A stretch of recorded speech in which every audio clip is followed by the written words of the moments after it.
श्रीमद् भगवत गीता अध्याय 9 राजविद्य राजगृह योग।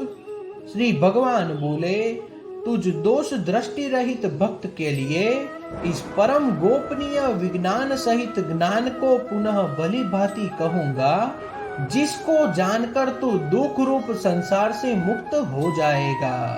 यह विज्ञान सहित ज्ञान सब विद्याओं का राजा, सब रहस्यों का राजा, अति पवित्र, अति उत्तम, प्रत्यक्ष फल वाला, धर्मयुक्त साधन करने में बड़ा सुगम और अविनाशी है। हे परम तप, इस उपयुक्त धर्म में श्रद्धा रहित पुरुष मुझको न प्राप्त होकर मृत्यु रूप संसार चक्र में भ्रमण करता रहता है। मुझ निराकार परमात्मा में यह सब जगत जल से बर्फ से सुदृढ़ परिपूर्ण है और सब भूत मेरे अंतर्गत संकल्प के आधार स्थित है, किंतु वास्तव में मैं उनके स्थित नहीं हूँ। वे सब भूत मुझ में स्थित नहीं है, किंतु मेरी ईश्वरीय योग शक्ति को देख के भूतों को धारण पोषण करने वाला और भूतों को उत्पन्न करने वाला मेरा आत्मा वास्तव में भूतों में स्थित नहीं है। जैसे आकाश से उत्पन्न सर्वत्र विचरने वाला महान वायु सदा आकाश में ही स्थित है, वैसे ही मेरे संकल्प द्वारा उत्पन्न होने से संपूर्ण भूत मुझ में स्थित है, ऐसा ही जान। हे अर्जुन, कल्पों के अंत में सब भूत मेरी प्रकृति को प्राप्त होते हैं, अर्थात प्रकृति में लीन होते हैं, और कल्पों के आदि में उनको मैं फिर रचता हूँ। अपनी प्रकृति को अंगीकार करके स्वभाव के बल से परतंत्र हुए इस संपूर्ण भूत समुदाय को बार बार उनके कर्मों के अनुसार रचता हूँ। हे अर्जुन, उन कर्मों में आसक्ति रहित और उदासीन के सुदृढ़ स्थित मुझ परमात्मा को वे कर्म नहीं बांधते। हे अर्जुन, मुझ अधिष्ठाता से सकाम से प्रकृति चराचर सहित सर्व जगत को रचती है और इस हेतु से ही यह संसार चक्र घूम रहा है। मेरे परम भाव को न जानने वाले मूढ़ लोग मनुष्य का शरीर धारण करने वाले मुझ संपूर्ण भूतों के महान ईश्वर को तुच्छ समझते हैं, अर्थात अपनी योग माया से संसार के उद्धार के लिए मनुष्य रूप में विचरते हुए मुझ परमेश्वर को साधारण मनुष्य मानते हैं। वे व्यर्थ आशा, व्यर्थ कर्म और व्यर्थ ज्ञान वाले विक्षिप्त चित्त अज्ञानी जन राक्षसी, आसुरी और मोहिनी प्रकृति को ही धारण किए रहते हैं। परंतु हे कुंती पुत्र, देवी प्रकृति के आश्रित महात्मा जन मुझको सब भूतों का सनातन कारण और नाश रहित अक्षर स्वरूप जानकर अनन्य मन से युक्त होकर निरंतर भजते हैं। वे दृढ़ निश्चय वाले भक्तजन निरंतर मेरे नाम और गुणों का कीर्तन करते हुए तथा मेरी प्राप्ति के लिए यत्न करते हुए और मुझको बार बार प्रणाम करते हुए सदा मेरे ध्यान में युक्त होकर अनन्य प्रेम से मेरी उपासना करते हैं। दूसरे ज्ञान योगी मुझ निर्गुण निराकार ब्रह्मा का ज्ञान यज्ञ के द्वारा अभिन्न भाव से पूजन करते हुए भी मेरी उपासना करते हैं, और दूसरे मनुष्य बहुत प्रकार से स्थित मुझ विराट स्वरूप परमेश्वर की पृथक भाव से उपासना करते हैं।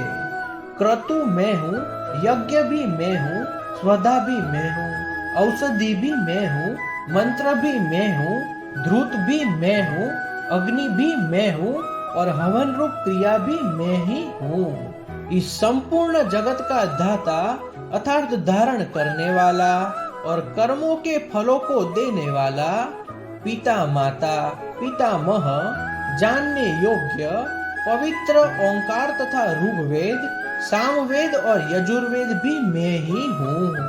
प्राप्त होने योग्य परम धाम, भरण पोषण करने वाला, सबका स्वामी, शुभाशुभ का देखने वाला, सबका वासस्थान, शरण लेने योग्य, प्रत्युत कारण चाहकर हित करने वाला, सबकी उत्पत्ति प्रलय का हेतु, स्थिति का आधार, निदान और अविनाशी कारण भी मैं ही हूँ।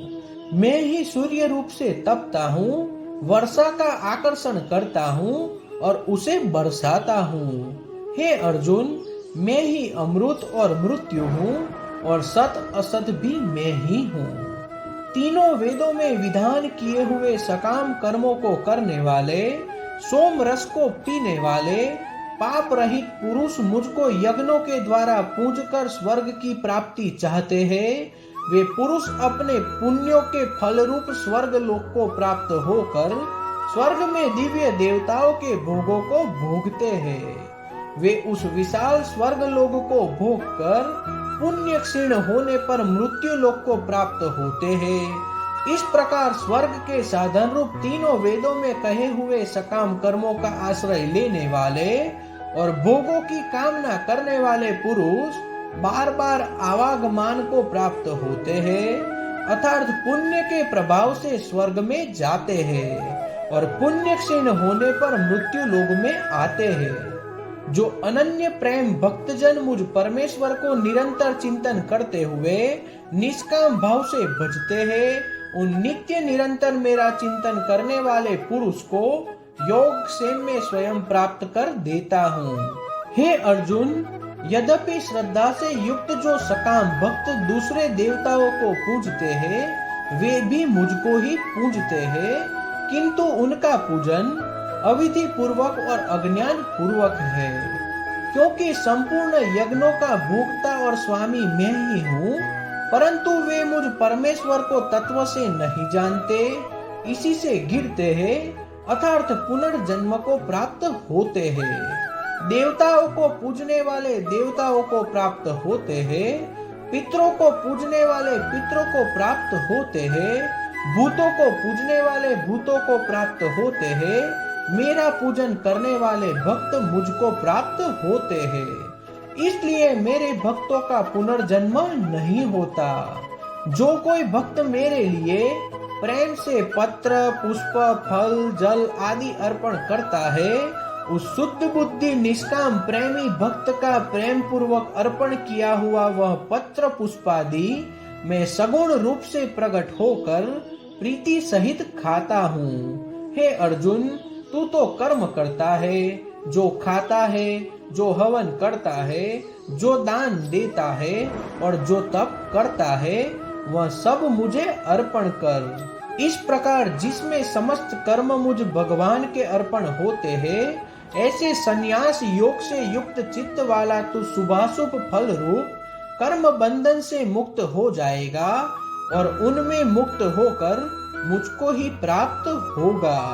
मैं सब भूतों में समभाव से व्यापक हूँ, न कोई मेरा अप्रिय है और न प्रिय है, परंतु जो भक्त मुझको प्रेम से भजते हैं वे मुझ में है और मैं भी उनके प्रत्यक्ष प्रकट हूँ।